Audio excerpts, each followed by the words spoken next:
In order to understand why each dance had its own social connotations, it's good to know where they were danced and by whom. In the city of Vienna, public balls could take place in three main types of locations. First, court balls.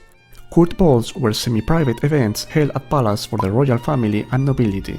At special occasions, such as royal weddings, the doors would be open too for those who could afford an entry ticket, but only as spectators. Court balls always started with one or more minuets, which were danced by one single couple at a time. The minuet was the symbol of the ruling power, characterized by its grace and sophistication. The next one was the English country dance, also known as country dance or English dance, which was very popular in Vienna among the middle classes. The English country dance was a group dance which required a very precise coordination under the direction of a master of ceremonies. It's likely that Mozart's country dances and other related dances such as the quadrille or the cotillon were composed for this kind of semi-private events, as they were usually avoided in bigger spaces. Second, imperial balls. Imperial balls were held at a very specific location, the two ballrooms or Redutensaal of the Hofburg Palace. From 1772, imperial balls were open for everyone who could pay the price, no matter their social status. Since everyone was allowed to dance, the nobility, who also attended these events, usually stayed as spectators in order to avoid physical contact with lower classes. As was customary, the imperial balls started with the minuets, but this time with no limits regarding the number of couples dancing it at the same time.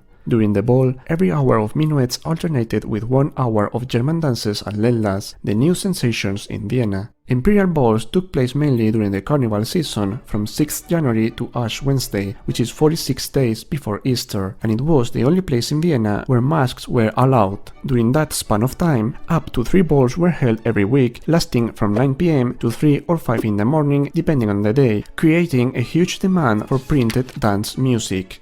It is usually assumed that Mozart's contributions to the imperial ballrooms were due to his obligations as Kurkammermusicus from 1787. However, many other composers found writing music for the Redutensaal a very profitable activity that involved so little effort compared to other musical genres. For instance, in 1792, Joseph Haydn sold a set of minuets and German dances for the sum of 24 ducats, which is more than what Beethoven got for his first symphony.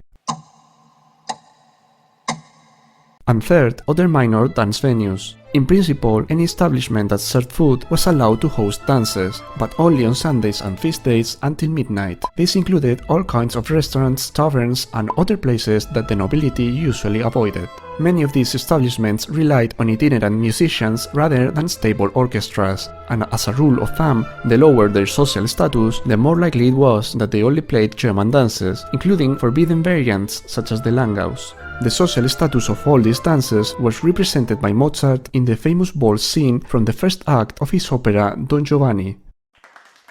The ball begins with a minuet, which is danced on stage only by the noble characters.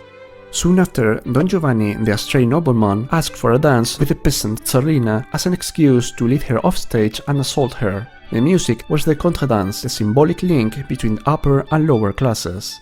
Meanwhile, Leporello, Don Giovanni's servant, distracts Zerlina's boyfriend Masetto, who is already suspicious, by dancing with him a fast spinning dance. You guessed right, the German dance. The genius of the scene is that Mozart manages to make all 3 dances sound at the same time. The chaotic result masterfully reflects, in my opinion, the increasing state of confusion and helplessness of Zerlina and Masetto right before Don Giovanni's attack.